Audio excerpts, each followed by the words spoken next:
Tubuhku dihempas keras ke dinding. Sepertinya beberapa tulangku terasa nyeri. Belum usai sampai di situ, makhluk itu sepertinya masih ingin bermain-main menyiksaku. Kini ia mendekat dengan berjalan melayang tanpa menyentuh tanah. Tubuhnya berputar, lalu merayap bagai cicak di dinding kamar yang siap menyergap seekor nyamuk. Allahu Akbar! Aku berteriak keras spontan. Sesaat kemudian, makhluk itu lenyap tanpa jejak.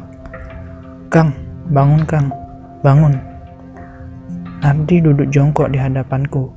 Tangannya menggoyang-goyangkan bahuku sambil berkalung sarung. Aku membuka mata, memandangi sekitar ruangan tempatku berada. "Kang, jenazah Rahma raib," ucap Nardi dengan wajah ketakutan. Kepalaku masih terasa begitu pusing. Bahkan leherku sulit aku gerakkan. Mendengar ucapan Nardi tadi, aku bangkit dan memeriksa di depan tempat jenazah Rati diletakkan. Tak lupa, kuperiksa seluruh ruangan rumah itu, mencari keberadaan jenazah yang hilang tak kemana. Tak mungkin dicuri orang, pintu masih terkunci dari dalam, pikirku. "Ayo kita panggil Pak RT." Seruku pada Nardi yang juga sibuk menyorot bagian ruangan yang gelap dengan senternya. Tanpa pikir panjang, aku dan Nardi berlari keluar rumah untuk menuju rumah Pak RT yang berada di ujung desa. Mungkin waktu itu sekitar pukul 2 dini hari. Udara malam pun terasa amat dingin menusuk tulang.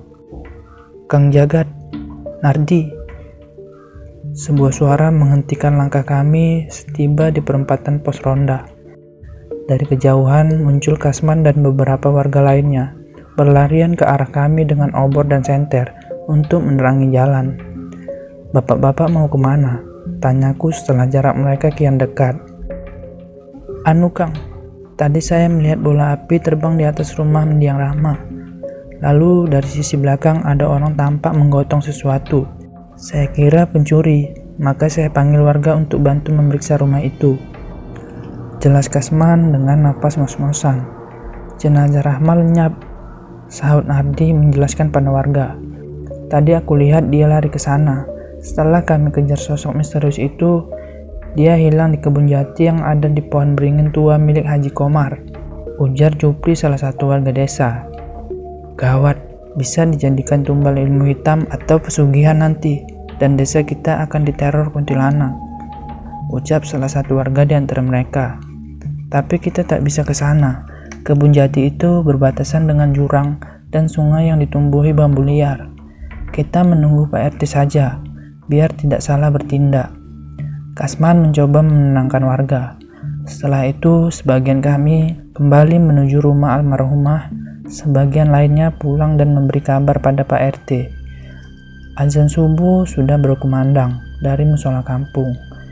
Aku dan beberapa warga lainnya masih berjaga di rumah almarhumah, menunggu pagi tiba untuk segera bermusyawarah agar misteri hilangnya jenazah Rahma segera terungkap. Beberapa orang warga tampak bergantian memeriksa sekitar rumah agar tak terjadi hal-hal yang tak diinginkan. Perlahan pijar mentari tampak di ujung timur diiringi kokok ayam jantan menyambut pagi menjelang. Dan entah bagaimana, aku akhirnya bisa tertidur. Dan di luar terdengar suara heboh. Beberapa orang seperti sedang berbicara. Aku bangkit menuju pintu. Kantuk itu seolah tak lekang, meski berkali-kali kuusap kelopak mataku. "Pak RT," ucapku menyapa Pak RT Madun yang tengah berbicara dengan warga. Suasana kali ini lebih heboh, karena warga lebih banyak yang datang daripada hari sebelumnya. "Nak Jagat, tadi Mak Aci berpesan bahwa beliau tak bisa datang kemari karena ada urusan di lain kampung. Rencananya memandikan jenazah Rahma digantikan oleh Neng Diah yang masih saudaranya Mak Aci. Ayo ikut saya karena Neng Diah menunggu di rumah saya, dan untuk warga lainnya Bapak minta berjaga di rumah ini dulu ya," ucap Pak RT Madun.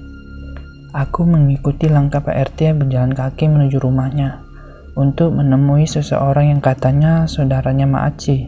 Sebenarnya rencana memandikan jenazah dilakukan pagi ini agar segera bisa dimakamkan, tapi harus diundur akibat hilangnya jenazah Rahma.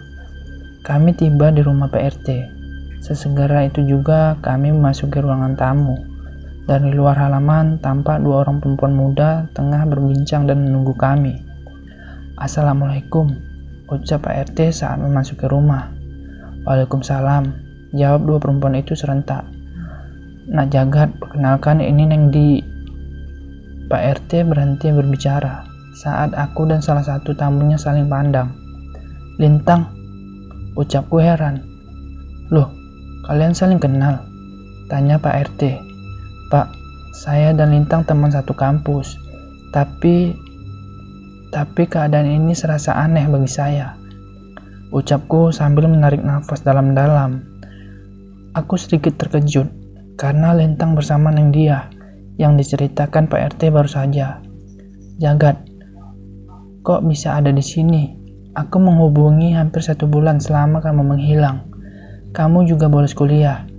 Lintang berbicara dan menatapku heran. "Punten Kang Jagat, saya Dia, keponakan Mak Aci, dan saya masih sepupu juga dengan Lintang. Saya tidak tahu kalian ternyata saling kenal," ucap perempuan muda yang bernama Dia tersebut. Kami terlibat pembicaraan ringan, sekedar saling berkenalan dan menceritakan keadaan yang aku alami. "Hah? Jadi itu jenazah Bu Rahman dosen kita?" "Innalillahi," tanya Lintang kaget. Setelah suasananya sedikit tenang, aku dan Lintang berbicara panjang lebar terkait apa yang terjadi dan juga tentang tuduhan Rahma bahwa Lintang mengetahui banyak hal tentang kematian Ratih. Kematian Ratih yang masih menjadi misteri, dirimu yang menghilang begitu saja, juga kematian Rahma dosen kita seolah-olah adalah suatu rangkaian peristiwa aneh. Aku sempat mencarimu untuk menunjukkan bukti lain bahwa Rahma terlibat pembunuhan Ratih. Aku jujur kepadamu bahwa ucapan Rahma tentangku itu salah. Aku bisa buktikan, dan jika perlu kamu bisa menanyai Dia sepupuku," ucap Lintang memberi penjelasan. Aku hanya mengangguk dan bingung. Keadaan semakin kesini semakin rumit. Aku tak tahu harus berbuat apa lagi. Aku hanya ingin kembali pada kehidupan normal seperti mahasiswa lainnya. "Jagat, kita akan selesaikan apa yang telah kita mulai yakini, mengungkap misteri kematian Ratih. Percayalah, akan ada hikmah di balik semua ini," lanjut si Lintang. Sore itu, kediaman rumah Pak RT, aku hanya diam memandang pada Lintang dan Dia yang duduk di ruang tamu, menelisik kembali asal mula kejadian-kejadian aneh yang aku alami selama hampir 2 bulan ini. Ketika semula bermula saat kasus kematian Ratih yang misterius. Sepertinya aku mulai lelah dan ingin lepas dari masalah ini, mengingat aku justru menjadi orang yang paranoid, curiga pada semua orang, dan belum lagi kuliahku yang berantakan. Aku berjanji pada diriku, setidaknya sampai jenazah Rahma ditemukan dan dimakamkan, aku akan kembali jalani kehidupan normal. "Mas Jagat, saya sama Lintang pamit dulu ya. Jika ada sesuatu yang perlu dibicarakan, bisa datang ke rumah saya," ucap Dia sambil tersenyum. Seketika itu aku pun tersadar. Aku hanya mengangguk dan membiarkan mereka berdua pergi hingga hanya aku dan PRT saja yang berada di ruangan itu. Aku meneguk segelas teh yang mulai dingin. Sepertinya lelah dan kantuk mulai menyelimutiku. Azan maghrib pun mulai berkumandang dari musola ujung desa. Aku pun segera undur diri untuk segera kembali ke rumah Rahma. "Nak Jagat, nanti Nardi dan Kasman saya suruh ke sana nemeni Nak Jagat," ucap Pak RT sambil menepuk pundakku saat mulai meninggalkan ruangan tamu. Aku hanya membalas dengan seulas senyum tanpa ingin berlama-lama di sana. Aku berjalan menyusuri jalanan kampung yang begitu sepi. Di sini, apabila malam telah tiba, tak banyak warga yang keluar rumah. Hanya lantunan suara yang mengaji yang terdengar dari balik dinding rumah-rumah warga. Suara yang menenangkan hati, apalagi saat melintasi jalan yang sesepi ini seorang diri. Aku hampir tiba di rumah Rahma. Dari jalanan yang aku lalui sudah kelihatan halamannya. Tapi ada sesuatu yang membuatku berhenti untuk mendekat. Saat aku melihat pintu dan jendela rumah tetangga terbuka lebar, padahal seingatku semua pintu dan jendela sudah kututup ketika aku pergi tadi. Aku mengendap perlahan untuk mencari tahu apa yang terjadi pada rumah tersebut. Tampak jejak kaki tanpa alas di tanah becek antara jalanan menuju halaman rumah. Adakah orang lain yang kemari selainku? Gumamku dalam hati. Aku menengok kiri dan kanan, memastikan tak ada siapapun di tempat itu. Setelah semua kurasa aman, aku segera masuk ke rumah. Aku segera menutup jendela agar angin tak masuk, dan merapikan beberapa benda yang berserakan begitu saja, dan serta menyapu ruangan tamu agar ketika Nardin, Kasman, atau tamu lainnya kemari rumah ini terlihat rapi. Rumah itu begitu luas. Beberapa foto berukuran besar terpanjang di dindingnya. Foto Rahma dan keluarga seolah memandangku dengan sorotan mata tajam. Ya, seperti sedang mengawasiku. Aku mulai menyapu dari ruangan tamu, lalu menuju ke ruangan lain, seperti kamar dan dapur. Anehnya, ketika aku kembali ke ruang tamu, benda-benda yang aku rapikan sebelumnya berpindah ruangan seolah tampak berantakan lagi. Dan tiba-tiba terdengar suara seorang perempuan bersenandung. Sayup-sayup terdengar dari kamar mandi yang berpadu dengan gemercik air, seperti sedang ada orang mandi di dalam, padahal aku sendirian. Bulu kuduku berdiri. Sesaat, terasa hawa dingin tiba-tiba menyelimutiku. Sebuah energi begitu kuat aku rasakan, bagai magnet yang menarikku untuk mendekat ke arah sumber suara. "Siapa di dalam?" Tanyaku. Suara itu seketika sirna, hanya gemercik air yang masih terdengar. "Permisi, siapa di dalam?" Tanyaku sekali lagi, namun tak satu jawaban aku dapati. Aku mendobrak pintu kayu kamar mandi sekuat tenaga. Tak ada siapa-siapa di sini. Tapi gayung dan air bak mandi tampak bergoyang-goyang, seperti habis digunakan, dan juga lantai kamar mandi yang basah membuatku semakin merinding. Aku berteriak. Di balik tubuhku serasa baru ada yang melintas dengan cepat menuju ruang dapur. Keringat dingin mengucur. Aroma wangi kembang setaman pun tercium. Aku berlari menuju dapur agar bisa tahu siapa yang tadi berjalan di belakangku. Aku kaget bukan main. Saat tiba di dapur, tampak seorang perempuan berpakaian putih kumuh, tengah duduk di lantai sambil menyisir rambut panjangnya dengan jari. Wajah perempuan itu begitu pucat. Kuku-kukunya panjang menghitam, tampak di ujung jarinya melepuh. Terdengar pintu ruang utama diketuk. Sesaat saja menoleh ke arah ruangan utama, sosok perempuan menyeramkan itu telah raib. Aku berdiri dengan jantung berdebar kencang. "Mas Jagat, buka pintu. Ini Nardi," teriak seseorang dari luar. Mendengar bahwa itu adalah Nardi, aku segera berjalan menuju pintu. "Mas Jagat, kok wajahmu begitu pucat, seperti habis melihat setan?" tanya Kasman heran. Nardi dan Kasman tak datang sendiri. Beberapa menit kemudian tampak Pak RT, Lintang dan dia berjalan menuju rumah ini. Perasaanku sedikit lebih tenang, karena malam ini tak akan sendirian di rumah menyeramkan berarsitektur Jawa kuno tersebut. Dia dan Lintang menyuguhkan kopi dan cemilan yang mereka bawa dari rumah Pak RT. "Pak Madun, jika tak keberatan, saya minta izin untuk memeriksa beberapa kamar. Ini pesan dari Mak Aci pada saya," ujar dia pada Pak RT. Kami semua tertegun mendengar ucapan itu. Dan sesaat Pak RT, Nardi, dan Kasman saling pandang. "Oh, boleh. Boleh, silakan Neng," jawab Pak RT dengan nada suara yang sedikit bingung. Dia berdiri dan meletakkan tangan, seperti posisi orang berdoa sambil qomat kamit, lalu berjalan menuju beberapa ruangan. Tangannya menyentuh dinding ruangan, seperti sedang berkomunikasi dengan sesuatu yang tak terlihat. Aku dan Lintang mengikuti dia beberapa meter di belakang, hingga dia berjalan menuju halaman belakang rumah milik almarhumah Rahma. Dia terus berjalan, hingga tangannya menyentuh salah satu pilar rumah, dan berhenti dengan sorot mata tajam, menyapu setiap sudut halaman. "Neng Diah, lihat ini, ada bercak darah yang menghitam," ucapku ketika tanganku tanpa sengaja menyentuh noda di dinding yang aku lalui. Dia segera mendekatiku dan memegang bercak darah dengan hati-hati. Tangannya gemetar dan keringatnya bercucuran. "Kepalanya dibenturkan di sini," ucap dia pelan. Aku dan Lintang saling pandang dengan ekspresi heran. "Siapa?" ujar kami serentak tanpa komando. Dia hanya diam, wajahnya tertunduk. "Aku merasakan dendam dan luka mendalam," ucap dia lagi. Belum sempat dia menyelesaikan ucapannya, tiba-tiba dari ujung halaman, tepatnya di pohon besar, terdengar ratap pilu seorang perempuan menangis. Tangisan itu sungguh membuat kami terganggu, sebuah suara tangis tanpa wujud. Dia berjalan menuju pohon itu dan kembali komit kami seperti bicara dengan seseorang.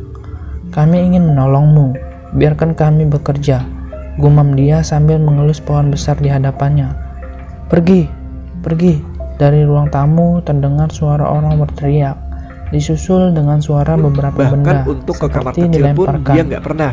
"Neng Diah, itu si Arda Nardi pikir mungkin kesurupan," Hana malu atau ucap bagaimana. Kasman tergopoh-gopoh Tapi berlari tetap ke arah selalu kami. Arda belikan Tanpa makanan dan menunggu lagi, diantar ke dalam kami mobil. semua berlari ke ruang tamu. Nardi terlihat menggelempar, mencoba meronta saat Pak RT Madun memegangi tangannya yang mengepal keras. Mata Nardi melotot memandang semua orang di sekitarnya, termasuk aku. Aku merasa amat takut, hingga tanpa sadar, aku bersembunyi di balik punggung dia yang berusaha meminumkan air putih pada Nardi. Tak butuh waktu lama, tubuh Nardi kemudian lemas. Terlihat beberapa bagian tubuhnya memar akibat benturan benda-benda yang ia lemparkan saat kerasukan tadi. Dia marah, sangat marah. Nardi berbicara, matanya bergantian menatap kami di hadapannya. Perempuan yang lehernya dijerat seutas tali, lalu tubuhnya diseret dengan mobil. Dia meminta ampun, menangis, dan mengibah, tapi tak ada yang peduli. Nardi masih berbicara menggebu-gebu, napasnya tersengal. Beberapa kali Nardi tampak mengucap peluh yang deras menguncur pada wajahnya. "Neng Diah, aku melihat darah. Darah yang mengalir membasahi rok dan betis perempuan itu," ucap Nardi. Nardi kini terdiam, matanya memandang pada halaman luar tempat pohon beringin tua berdiri. Mulutnya menganga, tangannya gemetar menunjuk ke suatu arah. Bersamaan dengan itu, angin bertiup kencang menghempas dahan dan ranting. Samar-samar terdengar oleh kami yang berada di ruangan itu sebuah rintihan isak tangis perempuan.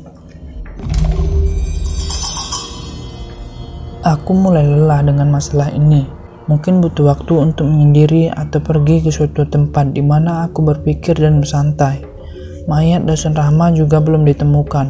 Hal itu membuat cemas warga desa. Bahkan kehebohannya pun gempar hingga desa lain di sekitarnya karena khawatir akan dimanfaatkan untuk hal berbau kejahatan. Kondisi pedesaan masih sangat asri, padat di wilayah perbukitan. Dengan kebun teh yang luas, di kaki bukit sepanjang mata memandang.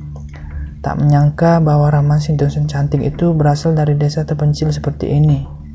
Sore itu aku berniat berpamitan pada Pak RT, dia, dan juga Lintang untuk sesaat kembali ke kota, setidaknya hingga mayat Rahma kembali ditemukan. "Aku ikut," ucap Lintang sesaat setelah kuutarakan niatku. "Tapi ini udah menjelang malam. Lagi pula aku hanya sehari," jawabku. "Ayolah. Perjalanan ke kota hampir 2 atau 3 jam. Mungkin kamu butuh teman ngobrol. Lagi pula, aku ada beberapa keperluan yang sama denganmu di kampus besok," lanjutnya dengan senyum merayu. Tak ada pilihan lain bagiku selain membiarkan Lintang turut serta bersamaku ke kota. Lagian kami satu kampus.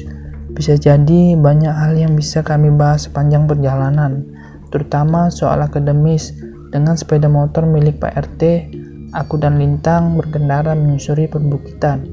Jika semua berjalan lancar, maka jam 10 malam nanti sudah tiba di kota. Bukit dan hutan seperti tak habis kami lalui. Malam semakin larut, kami memutuskan berhenti sejenak di sebuah gubuk tepi sawah untuk beristirahat sejenak.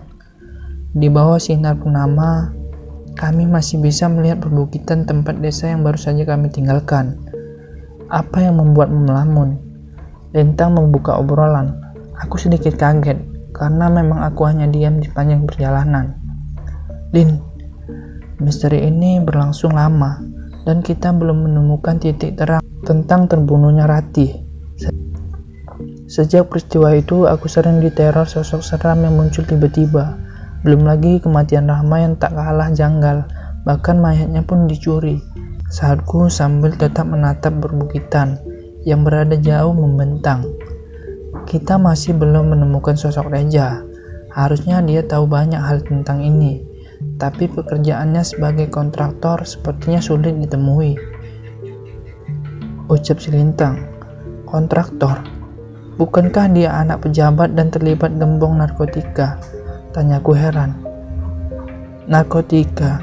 Itu tak benar. Dari informasi Ratih semasa hidup, bahwa Reja bekerja sebagai kontraktor. Dia menangani proyek besar, semacam jembatan ataupun jalanan tol. Ujar Lintang. Dia berhenti bicara seperti mengingat sesuatu. Astaga, aku ingat sesuatu. Ayo bergegas pergi dari sini. Kita harus ke kampus memeriksa loker milik Ratih. Lanjut Lintang tergesa-gesa. Aku masih bingung, namun aku hanya mengikuti dia agar kembali melanjutkan perjalanan. Lihat bukit di depan sana. Setelah melintasi bukit itu, kita akan tiba di kota. Ujarku pada Lintang yang sudah bersiap duduk di jok belakang. Kami berkendara menerobos kabut pekat perbukitan. Hawa dingin begitu terasa menusuk tulang. Meskipun kami telah memakai jaket yang tebal. Derit roda ketika rem aku tekan tiba-tiba. Ada apa Jagat? Lintang kaget, nyaris terlempar dari motor. Untung saja tangannya erat merangkulku. Lihat itu, motor ini nyaris masuk jurang. Bagaimana kita bisa berada di sini? Udah gitu mogok lagi, di tempat yang begitu gelap gini. Aku memandang sekitar, yang hanya berisi perpohonan dan semak belukar. Sedetik saja aku lengah, mungkin sudah terlempar ke dasar jurang. Aku dan Lintang terpaksa mendorong motor untuk mempersingkat waktu. Setelah lama berjalan, tak satu kendaraan pun yang melintas, sementara kami terlihat kelelahan. Aneh sepertinya, aku mengenali tempat ini, tapi di mana? Aku terus berjalan dan memperhatikan sekitar, dan kejadian ini seperti pernah ku alami sebelumnya. Aku ingat tempat ini, di batu besar dan gemercik air, sama seperti saat kejadian aku dan Rahma tersesat di alam lain, lalu berakhir dengan keadaan Rahma tanpa nyawa. Aku genggam jemari Lintang dan berharap kejadian serupa tak terulang, hingga tiba di sebuah persimpangan jalan. Kenapa kita tak lewat jalan itu? Bukankah jalanan itu lebih halus? Tanya Lintang ragu. Tidak, ikuti saja aku. Setelah kita berhasil lalu ini, aku akan ceritakan suatu hal. Ucapku mencoba membuat Lintang sedikit tenang. Sebuah jalanan setapak kami lalui, dan kini aku sadar bahwa aku dan Lintang berada di alam lainnya. Jalanan itu terlihat berlumpur, hingga kaki ini semakin lama semakin berat untuk melangkah.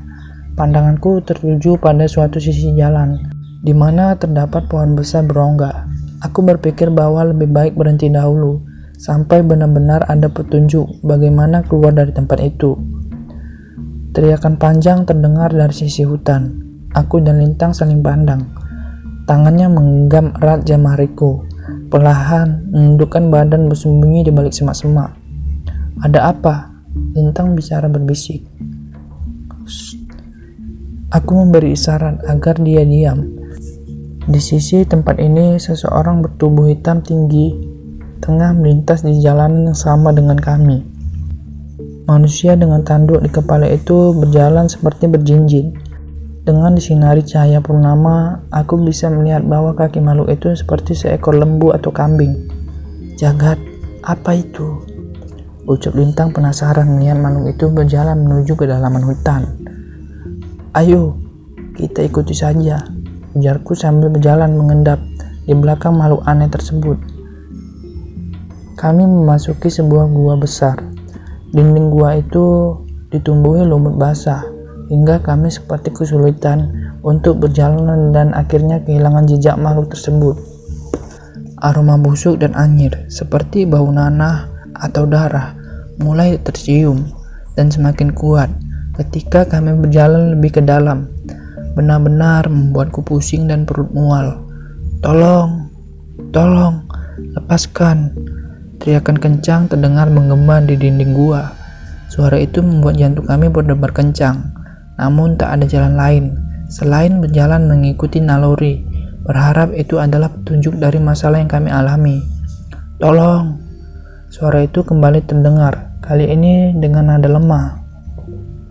Kami tiba di perut goa yang terlihat lebih lapang dari lorong sebelumnya. Dinding itu terlihat licin. Dengan itu, ceceran darah serta nanah di setiap sisi dinding goa yang kami lalui. Mataku terbelalak ketika pandanganku tertuju pada sebuah sudut tampak seorang wanita terikat rantai yang amat kuat. Dia seperti kehabisan tenaga, mungkin berupaya melepaskan diri dari belenggu rantai pada kaki, tangan, serta lehernya. Rambut panjangnya menutupi wajah. Sesekali dia terlihat bergerak dan diam beberapa saat. Aku dan Lintang berlari mendekati perempuan yang terpasung tersebut. Alangkah kagetnya kami ketika mengetahui bahwa perempuan itu adalah Rahma. Rahma? Gumamku heran. Hal itu bukan hal yang aneh, karena kami berada di alam berbeda. Tapi keadaan Rahma yang mengenaskan tentu sangat ganjil. Sekuat tenaga kami berupaya melepaskan rantai pada tubuh Rahma. Terdengar suara benda diseret, diikuti sosok besar bertanduk yang aku ikuti sebelumnya. Aku menarik Lintang untuk bersembunyi di balik sebuah batu. Gelak tawa menggema disertai guncangan hebat di lantai goa. Makhluk itu berdiri di hadapan Rahma, menggenggam sebuah tongkat pemukul penuh duri. Rasakan ini.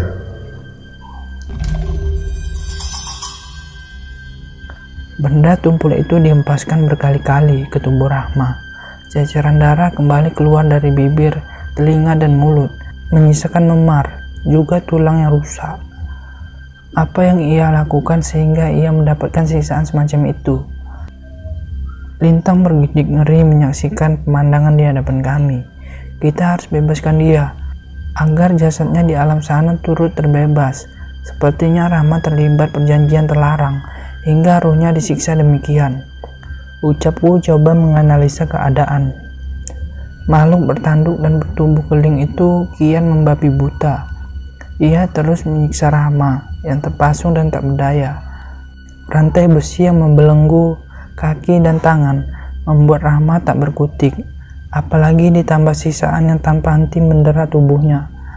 Apa sebenarnya kesalahan yang telah dilakukan Rahma hingga mereka menyiksa perempuan itu demikian pedih? Sebenarnya makhluk jenis apa mereka? Aku dan Lintang mengintip dari kejauhan, bersembunyi di balik bebatuan goa, sementara di hadapan kami tampak cahaya terang berwarna merah. Ayo pergi dari sini, Lintang berbisik, sembari memberi isyarat agar aku mengikutinya. Pergi kemana? Aku bertanya tanpa mengeluarkan suara. Lintang menjawab dengan isyarat tangan. Namun aku bisa mengerti maksudnya dan membaca gerakan bibir. Kemana saja, yang penting kita jangan berada di sini. Aku mengangguk setuju. Kami lalu buru-buru pergi, sebelum makhluk yang menyiksa Rahma menyadari kehadiran kami di tempat itu. Lintang melangkah hati-hati. Beberapa kali ia nyaris terpleset jatuh ke dalam lautan lava cair yang bergolak menyala. Tangannya meniti akar pohon di dinding gua sebagai satu-satunya pegangan. Aku mengikutinya dengan jantung berdegup tak karuan. Sementara dari kejauhan, teriakan memilukan Rahma kembali terdengar. Ratapan pilunya begitu menyayat hati. Aku bergidik ngeri, membayangkan suasana alam kubur yang penggambarannya sangat cocok dengan tempat ini. Setelah cukup lama bersusah payah, kami akhirnya bisa keluar dari dalam goa. Keadaan di luar goa ternyata tak kalah mengerikan. Sepanjang mata memandang, hanya hamparan belantara yang seolah tak bertepi. Tak peduli, kami buru-buru menjauhi mulut goa.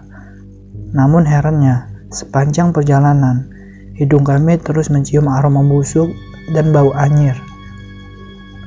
Dan tak juga hilang meskipun kami telah berjalan sangat jauh dari tempat itu. Aku terseok, merebahkan badan pada sebuah lempeng batu besar di tepi telaga. Sementara Lintang buru-buru menciduk air telaga dan meminumnya dengan rakus. Setelah dahaganya terpuaskan, Lintang tanpa malu-malu membuka helai demi helai pakaiannya, kemudian menceburkan diri ke telaga berair jernih itu. Setelah puas mandi berenang, Lintang menyudahi aktivitasnya. Ia mengambil duduk di sisiku. Wajahnya terlihat segar, sementara matanya berbinar cerah. Minumlah, hapus dahagamu. Lintang menunjuk danau dengan dagunya. Ia sepertinya telah lupa bahwa saat itu kami sedang tersesat, entah di alam apa. Aku pun menurut, bergegas mendekati danau dan meminum airnya sampai puas. Segar sekali. Sepertinya mandi di sini bukanlah ide buruk. Baru saja hendak membuka baju, ekor mataku menangkap sosok bayangan seseorang yang sedang mengintip kami dari balik batu besar. Saat aku menoleh, sosok misterius itu kembali bersembunyi. Mungkin dia memiliki petunjuk mengenai tempat ini. Tanpa buang waktu, aku langsung bangkit dan berlari mengejar sosok tersebut. "Hei, kau mau kemana?" Lintang yang sedang berbaring di bebatuan berteriak heran. Mungkin ia bingung karena tahu-tahu aku berlari meninggalkannya menuju hutan. Sesaat aku menangkap bayangan Lintang. Rupanya ia ikut berlari mengikutiku. Nanti saja memberi penjelasan padanya. Yang penting sekarang aku harus bisa mengejar sosok misterius itu dan bertanya banyak hal padanya. Syukur-syukur ia mampu menjawab semua pertanyaanku. Ah sial, kenapa sosok itu malah berlari memasuki hutan belantara? Aku dapat melihat sekilas sosoknya menghilang di balik pohon besar. Namun rasa lelah yang mendera membuatku menghentikan pengejaran dan mengatur napas sejenak. "Kamu tadi lari kenapa?" tanya Lintang yang juga terlihat sangat kelelahan. Ia menyadarkan tubuh pada sebuah pohon besar sambil mengatur napasnya yang tersengal. "Ada yang mengintip saat kita berada di danau tadi. Aku bermaksud menghampiri, tapi sosok itu malah berlari, makanya ku kejar sampai ke sini." Lintang terkejut. Lalu sekarang di mana sosok itu? Ia memandang sekeliling dengan waspada. Aku menunjuk pohon besar di hadapan kami, tempat terakhir makhluk itu menghilang. Lalu memberi isyarat pada Lintang agar mengikutiku mendekati pohon itu. Aku memberi isyarat dengan jari tangan, menghitung sampai 3, lalu dengan serentak kami melompat ke balik pohon besar di hadapan kami, bermaksud menyergap sosok yang tadi ku kejar. Namun kosong, tak ada siapapun di sana. Aku dan Lintang saling pandang keheranan, mengarahkan pandangan pada belantara ketika tiba-tiba Lintang menunjuk satu tempat di kejauhan yang tampak seperti nyala api kecil, seperti sebuah lilin. Lintang berbisik, aku pun mengangguk. "Kita ke sana," tanyaku sejenak. Lintang tanpa ragu, tapi ia kemudian mengangguk setuju. Dengan tetap bersikap waspada, kami melangkah mendekat. Tiba-tiba mendadak muncul kabut tebal yang entah berasal dari mana. Lintang mengimbas-imbaskan tangan untuk memperjelas jarak pandangnya. Aku mengajaknya menjauh, menuju tempat yang kabutnya tidak terlalu tebal. Jarak pandang semakin jelas. Kini di hadapan kami terpampang sebuah jembatan kayu yang tampak lapuk termakan usia, membentuk panjang menghubungkan hutan belantara tempat kami berpijak dengan sebuah perkampungan yang tampak aneh dan menyeramkan. Dari kejauhan tampak berjajar rumah-rumah kuno berdinding kayu, tampak kusam dan kotor. Kami pun penasaran. Aku dan Lintang melihat ke bawah jembatan kayu, dan seketika kami bergidik ngeri kala mendapati jurang yang dalam dan gelap berada di bawah sana. "Jagat, kita ada di mana?" Lintang seketika mengapit lenganku. Tampak kengerian tersirat di wajahnya. "Entahlah, apa kita menyeberangi jembatan ini saja dan menuju ke perkampungan di sebelah sana?" tanyaku. "Atau kembali lagi ke dalam hutan?" Lintang tak menjawab. Wajahnya kini terlihat bingung dan pasrah. "Menurutmu bagaimana?" Aku memandangi perkampungan di seberang jembatan. Aku ingin menyeberang ke perkampungan itu. Jadi bagaimana? Tawarku. Wajah Lintang menyiatkan keberatan, tapi ia sepertinya tak punya pilihan. Kembali ke dalam hutan jelas bukanlah pilihan yang menyenangkan. Namun menyeberang ke perkampungan tersebut dengan melewati jembatan kayu rapuh yang di bawahnya adalah jurang dalam tanpa dasar juga bukan sesuatu yang menarik untuk dipilih. Ayo, tanpa menunggu jawaban Lintang, aku segera memutuskan untuk menyeberangi jembatan itu menuju perkampungan aneh di seberang sana. Lintang tak menjawab. Ia memegang lenganku erat-erat dan dapat kurasakan tangannya itu gemetar karena ketakutan. Pelan-pelan saja, aku meyakinkannya. Lintang mengangguk. Ia mengatur napasnya untuk menenangkan diri. Ayo, aku memijakkan kaki pada kayu jembatan. Jembatan berdari pelan. Lintang hampir memaki, tapi buru-buru ia menutup mulutnya dengan telapak tangan. Sepertinya ia sadar untuk tidak membuat keributan yang dapat memancing sosok tak diundang mengetahui keberadaan kami. Kuatkan hati kamu, Lintang. Jangan takut. Aku menepuk-nepuk tangannya, mencoba menenangkan gadis itu. Lintang mengangguk. Walau wajahnya masih ketakutan, aku melangkah lagi. Derit kayu jembatan yang hanya diikat dengan bilah rotan pada tiap sisinya itu makin keras terdengar. Tubuh Lintang kian gemetar ketakutan. Dengan hati-hati, aku melangkah pelan, meniti senti demi senti jembatan, sementara jembatan itu perlahan bergoyang diterpa angin, ditambah dengan gerak langkahku dan Lintang. Suara desau angin seperti menggaung dari bawah jurang, membuat kengerian makin menjadi-jadi. Sejujurnya, aku pun merasa takut, namun ku kuatkan diri karena tak mau Lintang makin ketakutan. Bisa-bisa nanti dia pingsan dan semakin merepotkanku. Akhirnya, setelah penyeberangan yang penuh perjuangan, kami berhasil sampai di ujung jembatan. Lintang sangat bersemangat, hingga pada kayu terakhir ia melompat dan menginjak tanah dengan penuh kegirangan. Yeay, kita berhasil Jagat. Kita berhasil. Lintang memelukku erat, kengerian di wajahnya menghilang, berganti menjadi rasa lega. Syukurlah, aku hampir pingsan ketakutan saat menyeberang tadi. Aku tersenyum lega, menghilangkan perasaan grogi akibat pelukan Lintang tadi. Kamu juga ketakutan? Tanya Lintang tak percaya. Ya siapa juga yang gak takut melewati jembatan menyeramkan seperti itu. Aku pun nyengir. Oh, kukira kamu pemberani, cibir Lintang. Kami lalu tertawa geli. Ayo kita ke sana, ajakku kemudian. Lintang mengangguk. Kami pun memasuki perkampungan yang terasa menyeramkan itu. Semua rumah tampak gelap tanpa lampu. Tapi di mana cahaya pelita yang kami lihat di kejauhan tadi? Kami terus melangkah melewati jalan di sepanjang perkampungan sunyi dan senyap. Bahkan Lintang yang biasanya banyak bicara pun kini memilih diam. Sesaat bulu kuduku meremang, kala sekilas bayangan menyeramkan melintas di pikiran, bahwa di dalam tiap-tiap rumah itu terisi satu jiwa manusia. Kurasakan tatapan mereka mengiringi langkah kami dengan seringai mengerikan. Mereka seperti menunggu kelengahanku dan Lintang. Mungkin mereka sedang menunggu saat yang tepat untuk menyerang, menghisap darah, atau mengoyak daging kami. Aku menghela napas panjang, membuang imajinasi yang terlalu berlebihan. Pengalaman yang mengerikan telah kulewati. Rupanya telah menimbulkan halusinasi dalam pikiran. Seekor burung gagak hitam dengan paruhnya yang berwarna emas tiba-tiba muncul dan hinggap di bahuku. Kami terlonjak kaget.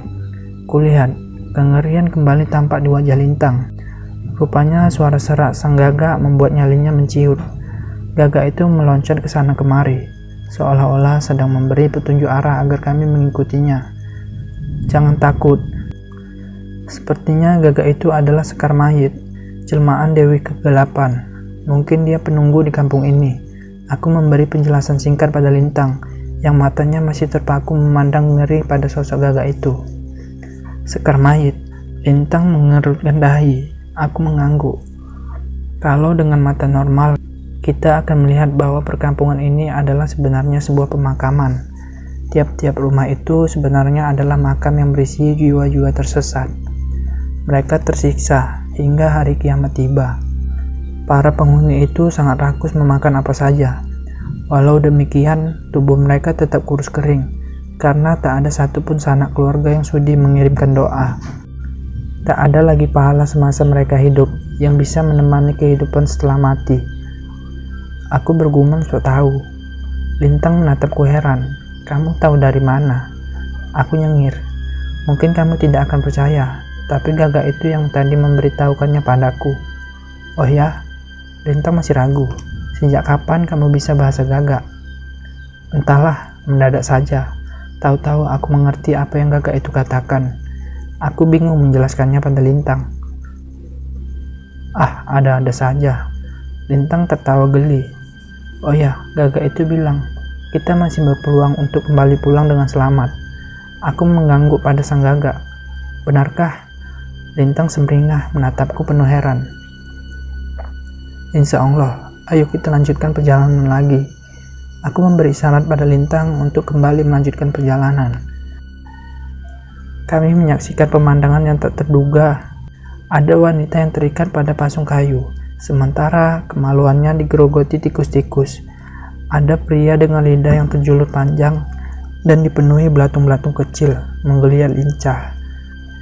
Dan ada juga perempuan yang pada bagian payudaranya terkait di bara besi dan tergantung di langit-langit pohon. Ada pula seorang pria kurus tengah sibuk memakan bangkai yang sudah terlihat busuk dengan meminum nanah dari cawan api. Teriakan pilu dari tiap sudut tempat itu terdengar memilukan. Lintang tak lepas memegang tanganku. Wajahnya menyiratkan kengerian dan juga kesedihan saat menyaksikan pemandangan seram itu. Hingga kami tiba di sepasang tugu terbuat dari rangkaian bambu kusam yang sepertinya merupakan jalan masuk menuju kampung bernuansa suram itu. Di hadapan kami berbatasan kira-kira 2 meter. Dari tugu tempat kami berdiri, kami melihat sepasang tugu lain terbuat dari perak yang sepertinya diukir dengan tangan-tangan terampil. Indah berkilauan serta tampak megah dan kokoh.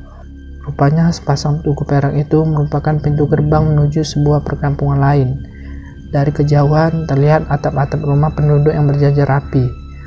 Aku mengajak Lintang untuk memasuki perkampungan bertugu perak itu, dan ia langsung setuju tanpa ada ragu. Berbeda dengan kampung yang tadi kami lalui, kampung ini sangat nyaman dan terasa damai. Rumah-rumah penduduknya terang benderang dengan lampu-lampu di tiap sudutnya. Dinding-dindingnya terawat dengan taman penuh aneka bunga di halamannya. Di ujung jalan tampak cahaya terang berwarna perak yang berkilauan, menarik setiap mata untuk memandang. Gagak yang dari tadi memandu perjalanan kami telah terbang kembali ke perkampungan misterius, berteguh sepasang bambu kusam. Kami menoleh untuk melepaskan kepergiannya, dan lagi-lagi aku seperti mengerti bahasanya yang menyuruh kami untuk tidak lagi kembali ke perkampungan menyeramkan di belakang sana. Jagat, yang ini sangat berbeda dengan kampung yang tadi kita lewati. Di sini sangat damai dan menenangkan hati. Rumah-rumahnya bersih dan penuh cahaya. Penduduknya tampak makmur, raut wajah mereka penuh senyum bahagia. Lintang memandang berkeliling. Ia tampak takjub dengan suasana kampung yang ramai dan ramah. Aku mengangguk setuju dengan ucapannya. Tiba-tiba saja, entah dari mana asalnya, mendadak muncul seekor ular besar berwarna hitam dengan rongga mulut sebesar daun pintu, melingkar di tengah jalan, dan kepala tegak berdiri menatap kami gerang. Pergilah kalian. Belum saatnya kalian berada di sini. Ular itu menggeram dengan suaranya yang besar dan berat. Ekornya yang tadi berada di dalam lingkaran tubuh, kemudian dilintangkan keluar, bermaksud menghalangi jalan kami memasuki perkampungan. Belum sempat aku menjawab, tiba-tiba sebuah suara terdengar dari belakang. Jagat, Lintang. Seorang perempuan dengan pakaian amat bagus mendekati kami. Perlahan ular besar itu menggeliat lalu pergi ketika perempuan itu mulai berada di dekat kami. Ratih, ujar Lintang takjub akan kehadirannya perempuan berwajah cerah bercahaya yang muncul dari perkampungan. Ya, aku Ratih. Dan kalian berada di alam dunia dan alam kematian. Suara Ratih membuat kami sesaat merasa tenang. Ratih datang dengan membawakan 2 gelas minuman dari wadah berwarna perak. Tanpa menunggu lama, kami segera meneguk minuman itu, hingga semua rasa takut dan dahaga hilang seketika. "Apa yang terjadi denganmu?" tanyaku pada Ratih. Ini adalah sesuatu yang baru, karena biasanya Ratih muncul dengan wujud menyeramkan. Aku telah dibunuh oleh Reja dan Rahma. Mereka pengabdi iblis yang mempersembahkan tumbal untuk agar pekerjaan mereka berjalan lancar. Kini jiwaku telah diampuni dan berhak menunggu kiamat tiba dengan penuh kenikmatan di alam ini, ujarnya. "Tumbal? Apa maksudnya Ratih?" tanyaku penasaran. Reja mengabdikan jiwanya pada iblis. Dia menjanjikan nyawa untuk dikorbankan dengan ritual khusus, lalu dikuburkan hidup-hidup bersama pondasi bangunan yang ia kerjakan. Ratih meneteskan air mata. Aku berhasil melarikan diri ke hutan belakang kampus, tapi sayangnya anak buah Reja menangkapku, membunuh dan memperkosa mayatku, ucapnya pilu ketika mengenang detik akhirnya di alam dunia. Melihat kegalauan Ratih, Lintang mencoba memeluk untuk menghibur, tapi sayangnya dekapan tangan Lintang seolah menyentuh benda transparan. Ratih tersenyum dan menjelaskan bahwa meski mereka di alam yang sama, aku dan Lintang tak dapat menyentuh dirinya, karena kami masih hidup di dunia sana. Kami berjalan dan terus berbincang, hingga tanpa terasa kami berada pada sebuah tempat antara kematian dan dunia nyata. Ratih berhenti, dia diam dan memandang kami penuh senyum damai. "Pulanglah, kini rasa penasaranmu telah hilang terkait kematianku. Doakan saja aku dan para ruh yang lain yang telah mendahului kalian agar kami senantiasa memperoleh nikmat dan rahmat di alam ini," ucap Ratih terakhir kalinya. Entah dari mana asalnya, sebuah cahaya terang benderang tiba-tiba menyelimuti kami, membuat pemandangan menjadi silau. Sebuah energi teramat kuat seperti mendorong keras. Tubuh kami seperti terserap menjadi serpihan-serpihan kecil yang terlempar ke udara. Seketika aku merasakan sakit luar biasa dari ujung kaki hingga ubun-ubun. Astagfirullah, sebuah teriakan terdengar. Aku membuka mata dan mendapati banyak orang mengerubungiku. "Nak Jagat, syukurlah nak," ucap seseorang ketika mataku mulai terbuka. Sama-sama dapat aku saksikan Pak Madun berada di depanku bersama Nardi dan warga lainnya. Beberapa butiran bunga basah tampak berceceran di sekitarku. Aku belum sepenuhnya sadar apa yang terjadi, tapi jelas aku sedang dimandikan. "Pak Madun, di mana Lintang, Pak?" tanyaku ketika mulai benar-benar mampu melihat kondisi sekitar. "Lintang lebih dulu dimandikan oleh Mak Aci dan dia di ruangan itu. Mungkin sekarang sedang dikafani." "Ada apa nak?" tanya Pak RT kebingungan. Tanpa banyak tanya, segera aku bangkit dan menuju ruangan tempat Lintang didandani. Aku berlari hanya berselimut kain jari, berharap Lintang belum diarak menuju liang lahat. Warga yang tadinya berkumpul tiba-tiba saja berlarian melihat kedatanganku. Yang datang dengan beberapa kapas masih melekat pada hidung dan telinga. Aku menemukan Lintang tengah berbaring dengan dandanan kafan. Aku membuka kain yang menutup wajahnya dan melepaskan semua kapas yang melekat di wajah Lintang. "Ayo Lintang, bangun. Misi kita telah usai. Bangun," ujarku. Aku merasa takut teramat sangat. Khawatir jika Lintang pun benar-benar meninggal dunia. Tiba saja, sebuah tangan keriput menyentuh pundakku. Sosok wanita parubaya itu duduk di hadapan tubuh Lintang, dan dengan tenang dia percikan air putih ke wajah Lintang yang dingin pucat pasi. "Mak Aci," gumamku. Beberapa saat setelah Mak Aci mengusap lembut wajah Lintang, perlahan sosok yang tadi pucat pasi itu masih membuka matanya. Bibirnya bergumam pelan. "Subhanallah, subhanallah," gumam Lintang. Dia mencoba bangun. Mak Aci dan dia mencoba membantunya duduk. Semua warga yang berada di tempat itu menjadi heboh, saling bertanya satu sama lain. "Alhamdulillah," ucap dia dan Mak Aci, disusul ucapan syukur dari warga yang menyaksikan kami bangkit dari kematian. Beberapa hari kemudian, saat semua kembali normal, aku dan Pak Madun berkumpul di pendopo balai desa.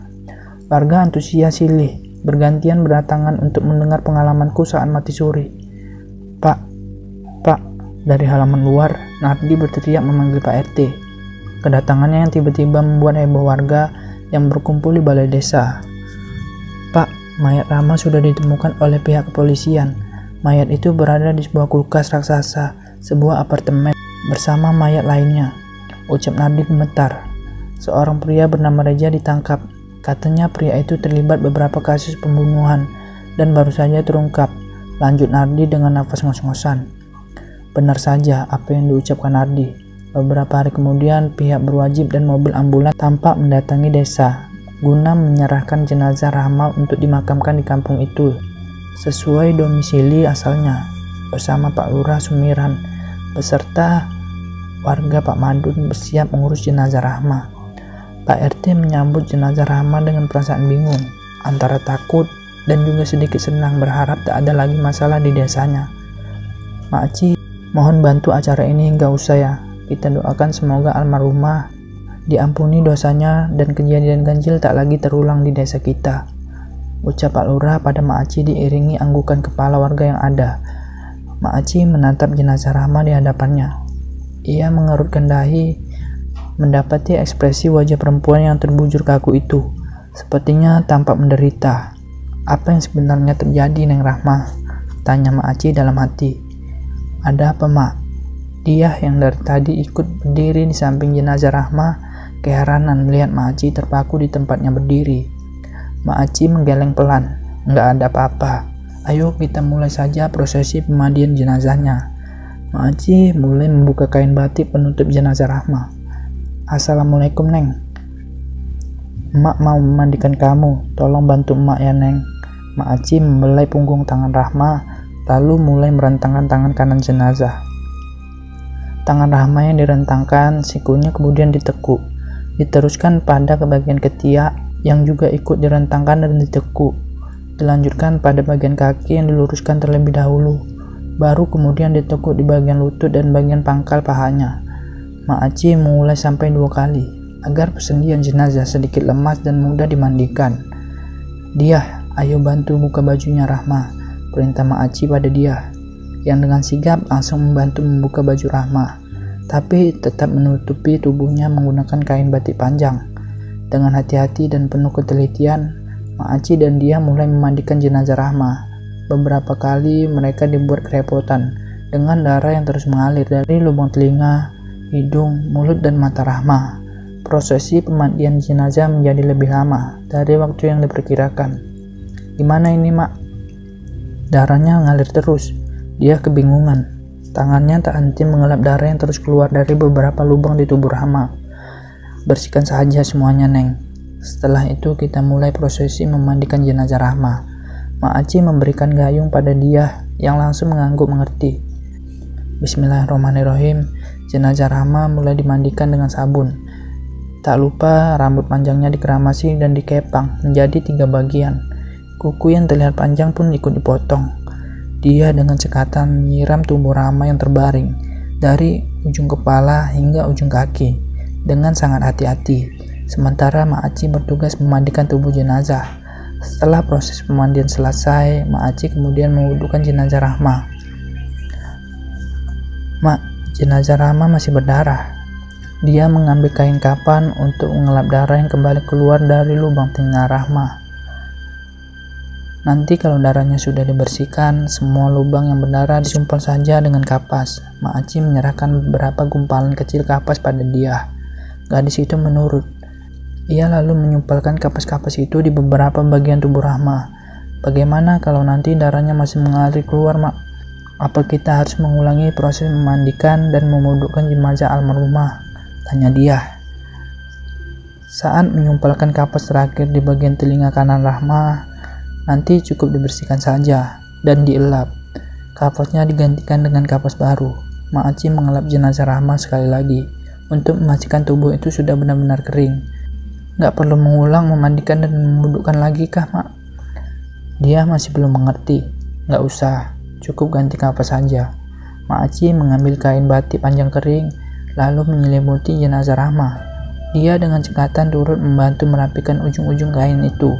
Ayo kita bawa Rahma ke dalam. Mak Aci memberi isyarat pada dia untuk membantu mengangkat jenazah Rahma ke dalam rumah. Tanpa buang waktu, Mak Aci dan dia segera mengkafani jenazah Rahma. Darah masih terus mengalir, merembesi gumpalan kapas yang tadi dipakai untuk menyumbat keluarnya darah. Kapasnya diganti lagi, Neng. Agak dipertebal karena jenazahnya sudah siap dikafani. Mak Aci mengambil gumpalan kapas penoda darah dari tubuh jenazah Rahma. Dia mengangguk. Tanpa diperintah 2 kali, ia menuruti permintaan Mak Aci. Setelah itu, mereka meneruskan prosesi mengkafani jenazah Rahma. Pada prosesi terakhir, Mak Aci menutupi wajah Rahma dengan lembaran kapas yang sudah ditaburi kapur barus, lalu menutupnya dengan kain kafan. Mengikat bagian leher dan bagian atas kepala dengan tali terakhir yang tersisa. Mak Aci dan dia tersenyum lega. Selesai sudah prosesi memandikan dan mengkafani jenazah Rahma hari ini, dan warga pun tak sabar untuk segera memakamkan. Meski hari telah mulai gelap ditambah gelagar petir berpadu hujan deras yang riuh gemuruh. Proses pemakaman berlangsung singkat, mengingat cuaca dan alam yang tak bersahabat. Setelah mereka usai memakamkan jenazah Rahma, mereka pun membuarkan diri ke rumah masing-masing. Hanya ada aku, Pak RT, dia, Lintang, Mak Aci, Nardi, dan Kasman duduk dan mengobrol. Aku merasa letih dengan peristiwa aneh yang terjadi selama ini. Tak sabar rasanya untuk kembali ke kota dan jalani kehidupan normal, serta mengikuti studi di kampus seperti biasa. Malam itu juga aku dan Lintang berpamitan pada warga yang diwakilkan Pak RT Madun. Dia memeluk erat Lintang sebagai tanda perpisahan. Aku yakin mereka akan saling merindukan satu sama lain. Setelah kepergian kami, dia dan Mak Aci pun turut meninggalkan kediaman Rahma dan hanya menyisakan Pak RT, Nardi, dan Kasman. Alhamdulillah semua telah usai. Mari kita pulang ke rumah masing-masing, ajak Pak RT pada 2 warganya. Kami di sini dulu, Pak, untuk ngopi. Sebentar lagi waktunya berjaga ronda, ujar Kasman sambil menggigit pisang goreng di tangannya. Pak Madun hanya tertawa kecil, lalu berjalan meninggalkan mereka berdua. Hujan telah reda, menyisakan hawa dingin luar biasa yang menyelimuti desa. Nardi dan Kasman bangkit untuk menuju pos ronda. Mereka berjalan memeriksa segenap penjuru rumah warga, kebun kosong, dan bangunan lain untuk memastikan keadaan desa mereka aman. Hingga tak terasa, langkah 2 orang warga itu mulai mendekati lahan kuburan yang berada di ujung kampung. Aroma anyir dan kembang setaman menusuk penciuman mereka. Kasman berhenti dan mengarahkan senternya pada tanah basah sebuah kuburan bertabur bunga. Lolongan anjing terdengar memilukan dipadu suara kodok yang bersahutan. Nardi, kok perasaanku gak enak ya? Kok kita bisa tepat di makam Rahma? Ujar Kasman. Man, aku lupa bilang ke Pak RT tadi, ujar Nardi gemetaran. Emangnya kamu lupa apa, Nardi? Kasman terlihat antusias menunggu Nardi melanjutkan ucapannya. Aku lupa melepas tali pocong Rahma.